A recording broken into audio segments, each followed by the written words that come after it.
Assalamualaikum warahmatullahi wabarakatuh. Perkenalkan, nama saya Muhammad Latidya Kusuma dari PJK 5A, NPM saya 18106310700051. Di sini saya akan menjelaskan tentang manajemen sistem dan administrasi olahraga. Pertama-tama tentunya saya akan membahas tentang manajemen. Apakah manajemen itu? Nah, menurut Dab dan Macis pada tahun 1998 mengarahkan bahwa manajemen sebagai proses keputusan dari organisasi target secara efektif dan efisien melalui perencanaan, pengorganisasian, kepemimpinan, dan pengontrolan organisasinya. Lalu, Dublin, Ireland, dan Williams 1989 mendefinisikan manajemen sebagai koordinasi dan proses integrasi dari pemanfaatan sumber daya manusia, sumber daya keuangan, sumber daya alam, sumber daya teknologi, informasi, sumber daya teknik, dan lain-lain.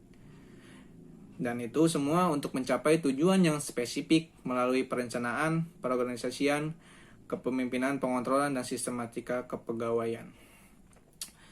Lalu si Harsis dan Blanchard 1982 dan DeCenjo and Robin 1999 mencatat bahwa manajemen bekerja dengan melalui perseorangan juga kelompok untuk menyelesaikan organisasi target.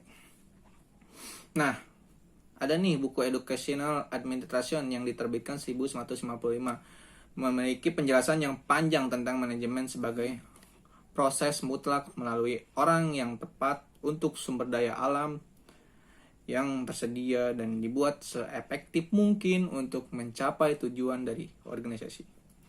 Dewan Peninjau Manajemen Olahraga atau disingkat SMPAC yang mewakili Dewan Asosiasi Olahraga dan Pendidikan Jasmani Nasional (NASPE) dan Manajemen Olahraga Masyarakat Amerika Utara (NASSM) pada 1993 dan 2000 lebih lanjut mengidentifikasi manajemen olahraga sebagai ladang pembelajaran yang menawarkan latihan dan pendidikan spesialis yang dibutuhkan oleh individu yang mencari karir dalam banyak segmen industri tanpa memperhatikan definisi ini.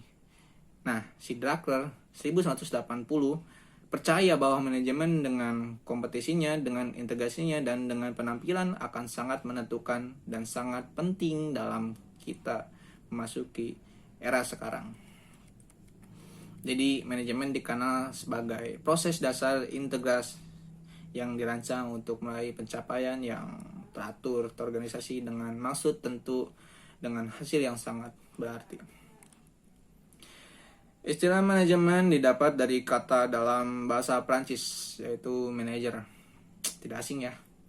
Yang berarti digunakan dengan hati-hati, dan juga dari kata dalam bahasa Italia, maneggiare, yang berarti mengendalikan. Istilah tersebut sangat sering digunakan pada sistem pelatihan kuda, dan lambat laun dipakai untuk operasi militer dalam peperangan dan pengorganisasian kembali militer yang berhubungan dengan pengambilan atau kontrol. Nah, apakah manajer itu? Seorang manajer adalah seseorang yang aktif secara khusus dan merupakan bagian dari proses manajemen. Secara spesifik, seorang manajemen adalah seseorang yang melakukan perencanaan, mengambil keputusan, mengorganisasi staf, memimpin, memotivasi sekaligus berintegrasi, mengatur, menjaga, mengawasi, dan bekerja secara langsung dengan anggota-anggota lainnya. Robbins and Coulter 1999 penjelasannya seperti itu tadi. Manajer dapat merupakan seorang guru pendidikan jasmani, pelatih olahraga, direktur olahraga, komisaris liga, general manager dari sebuah tim profesional, direktur klub kesehatan, direktur klub golf, manajer dari country club, manajer pusat kebugaran, dan lain-lain. Bisa semuanya. Manajer bisa jadi diibaratkan dalam segala jenis posisi dan sangat bertanggung jawab terhadap posisi yang dia tempati. Karena industri olahraga yang melibatkan uang sampai triliunan dolar ini pasti membutuhkan manajer. Lalu mengapa mengejar karir di manajemen? Mengapa gitu? Mengejar karir di manajemen. Kenyataannya bahwa seorang manajer atau seseorang yang dalam posisi dalam mengelola organisasi yang memiliki gaji yang lebih tinggi di posisi di organisasi lainnya, ini dapat menjadi motivasi yang kuat bagi beberapa orang. Kekuasaan dan kekuasaan mungkin bisa menjadi alasan lainnya sebagai seseorang untuk duduk menjadi manajer. Manajer biasanya mengontrol fungsi dari masing-masing bagian, seperti kenaikan gaji atau promosi, menjadikan sumber daya manusia lebih efektif, menentukan beberapa pekerja, membangun atau terlibat langsung dalam ide, pembuatan, dan kerja. Akhirnya seorang masuk ke dunia manajemen dan menjadi manajer dengan berbagai macam alasan yang berbeda. Prinsip manajemen dan struktur organisasi. Nah, di sini ada beberapa prinsip yang paling penting dalam struktur organisasi manajemen ini. Sebelumnya, struktur manajemen organisasi ini harus menjelaskan pendelegasian tanggung jawab dan tanggung jawab. Mengapa? Itu bertujuan untuk organisasi harus dipenuhi secara efisien dan berhasil. Manajemen harus mendelegasikan kewenangannya untuk individu yang bertanggung jawab. Ini kekuasaan dan tugas yang terkait harus ditetapkan secara jelas untuk menghindari tumpang tindih berwenang. Kebanyakan kewenangan formal terkonsentrasi di bagian atas dan cenderung menurun sebagai salah satu bergerak menuruni tangga. Pekerjaan manajemen mungkin lebih efektif diorganisasikan oleh fungsi. Doktrin kesatuan atau kesatuan perintah menyatakan bahwa semua orang yang terlibat dalam jenis pekerjaan tertentu harus berfungsi di bawah otoritas tunggal atau supervisor. Rentang kendali harus dalam struktur organisasi. Jumlah bawaan yang dapat diawasi secara memadai oleh satu orang menentukan kendali. Manajemen yang sukses tergantung pada komunikasi, yang tentunya komunikasi dapat diduplikasi dan mendukung kerjasama antara departemen dan staf. Nah, fungsinya menerjemahkan struktur manajemen ke dalam bentuk grafik situasi tertentu bagian organisasi. Sekali minta permintaan struktur yang diinginkan oleh manajemen telah ditentukan, langkah berikutnya adalah untuk mempersiapkan bentuk grafik. Sehingga dapat dengan mudah diimplementasikan oleh anggota organisasi dan oleh individu yang berkepentingan lainnya. Garis dan staf organisasi. Seseorang dalam urutan garis memiliki tanggung jawab langsung dan kewenangan untuk tujuan tertentu atau organisasi tujuan. Sebagai contoh, misalnya seorang direktur asosiasi senior olahraga akan berada di posisi garis dengan tanggung jawab langsung atas tugas yang diberikan oleh direkturnya. Dan pada kiriman akan melapor langsung kepada direktur. Seseorang dalam posisi staf memiliki hubungan langsung tujuan tertentu atau tujuan organisasi. Nah, staf personel memiliki situasi yang berada dalam posisi yang tidak bertanggung jawab untuk menjalankan misi utama organisasi. Sebuah contoh akan menjadi koordinator fasilitas di departemen olahraga, program universitas atau perguruan tinggi. Staf profesional tidak memiliki otoritas personel baris. Garis cara yang berkaitan dengan otoritas dan dari kepala manajemen dalam grafik bagaimana staf biasanya melaporkan pada garis patah dan posisi oleh garis yang solid. Garis personil digambarkan dalam garis vertikal di bagian organisasi yang mencerminkan hierarki kekuasaan, sedangkan personil staf sering digambarkan dalam organisasi horizontal. Nah, di sini ada struktur manajemen untuk program-program pendidikan jasmani dan olahraga. Yang pertama, organisasi dan struktur penjaskes di SD, SMP, SMA, atau SMK.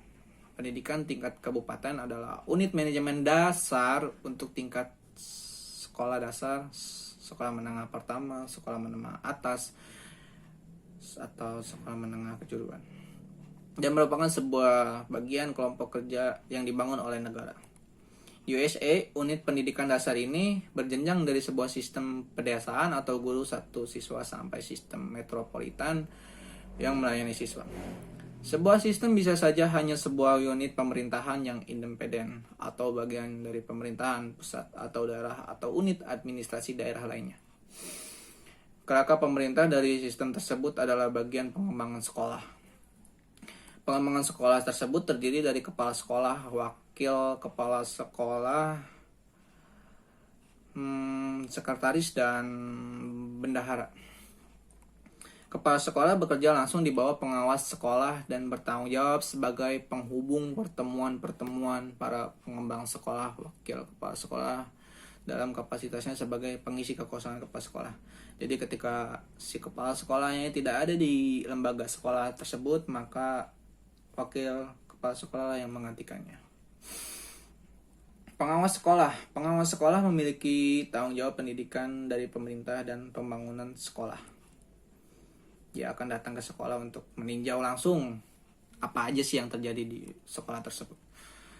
Bidang eksekutif, kurikulum, dan instruksi tugasnya itu adalah mengawasi divisi pendidikan tingkat dasar dan menengah, seperti pengembangan bakat dan minat, dan bertanggung jawab sebagai pengembangan staf guru dan apa saja yang berkecimpung di dunia tersebut dalam tingkat kabupaten. Lalu ada bidang eksekutif SDM, bidang keuangan, bidang prinsipal atau bidang ini keberadaannya sama dengan pengawas sekolah. Supervisor. Nah, ini bertanggung jawab untuk pengembangan dalam bidang tertentu. Walaupun terkadang bertanggung jawab terhadap semua aspek yang terjadi di pendidikan dasar dan menengah. Lalu ada direktur posisi. Dalam dunia pendidikan di Indonesia tidak digung saja posisi ini, serta dengan cara kepala dinas di Indonesia berbeda-beda.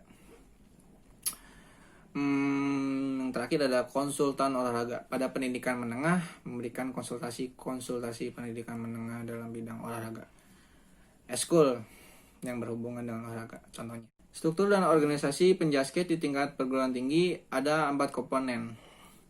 Apa saja kayak itu? Yang pertama, instruksi dasar atau program kegiatan fisik. Lalu program keguruan, program non-keguruan seperti kepelatihan, dan sebagainya. Yang terakhir ada program khusus singkat pengguna tinggi. Nah, lalu kita lanjut tentang pembahasan administrasi olahraga. Kata administrasi berasal dalam bahasa Belanda administrasi, yang artinya segala kegiatan yang termasuk menulis, mengetik, komputerisasi, mengetik di komputerisasi. Mungkin surat menyurat juga, kearsipan, agenda tentang pekerjaan seperti itu. Di Yunani bahasanya administra, yang artinya pada, ministratare, melayani. Maka kata administrasi berarti memberikan pelayanan, yaitu dari dua pengertiannya kita bisa tarik secara umumnya.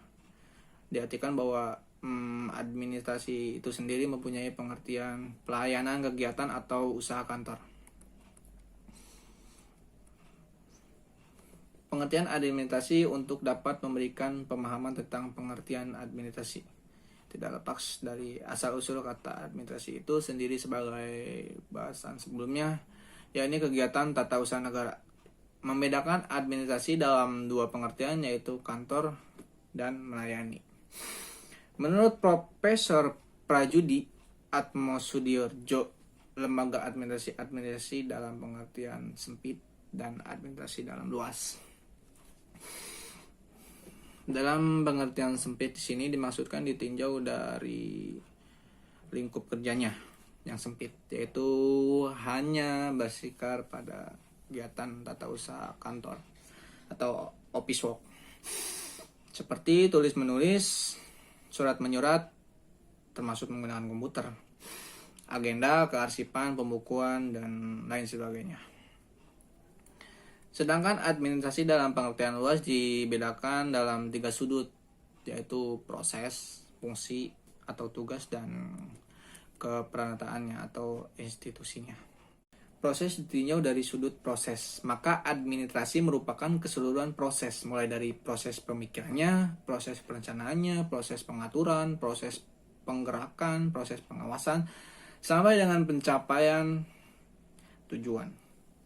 Untuk mencapai suatu tujuan, orang harus memikirkan dahulu apa yang akan dicapai dan bagaimana cara mencapainya, serta sarana dan prasarana apa yang digunakan untuk mencapai tujuan tersebut, serta kemampuan seseorang untuk menjalankannya.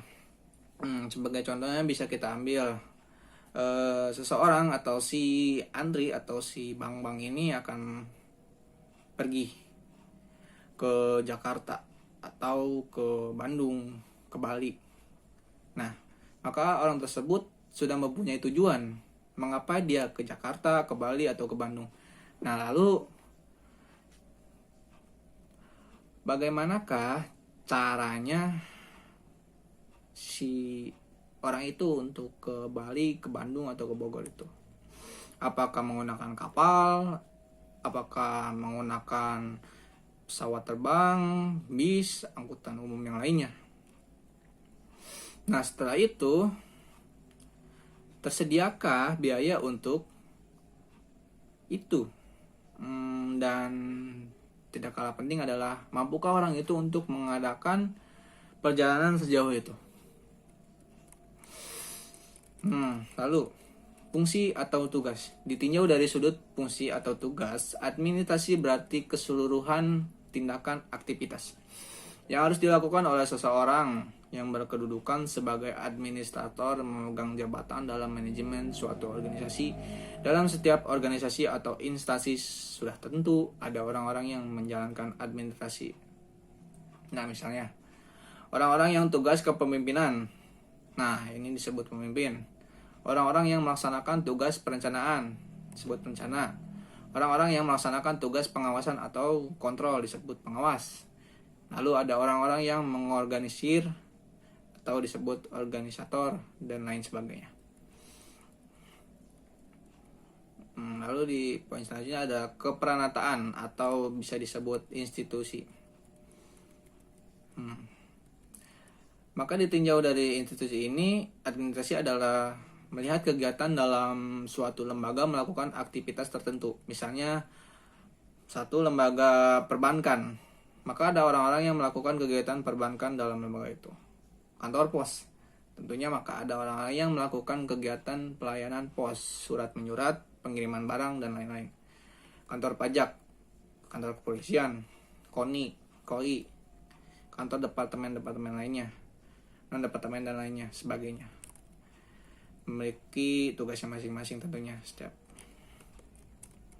Lalu ada motivasi. Sudah tentu harus memiliki suatu motivasi kerja yang baik untuk mengembangkan kinerja organisasi yang baik. Dibutuhkan niat dalam pengembangan suatu motivasi kerja yang tinggi. Karakteristik dari sebuah motivasi kerja itu antara lain kemampuan seseorang dalam meningkatkan pelayanan dan prestasi pada organisasi atau departemen pada semua tingkatan. Manajemen mendefinisikan apa yang dituntut dalam bentuk peningkatan kinerja, menetapkan tujuan untuk keberhasilan dalam memantau kinerja untuk memastikan bahwa tujuan itu tercapai apa tidak. Motivasi dari atas yang menumbuhkan semangat dan keyakinan bersama akan pentingnya perbaikan terus-menerus dan peningkatan mutu perusahaan dan organisasi tersebut. Fokus pada mempromosikan sikap positif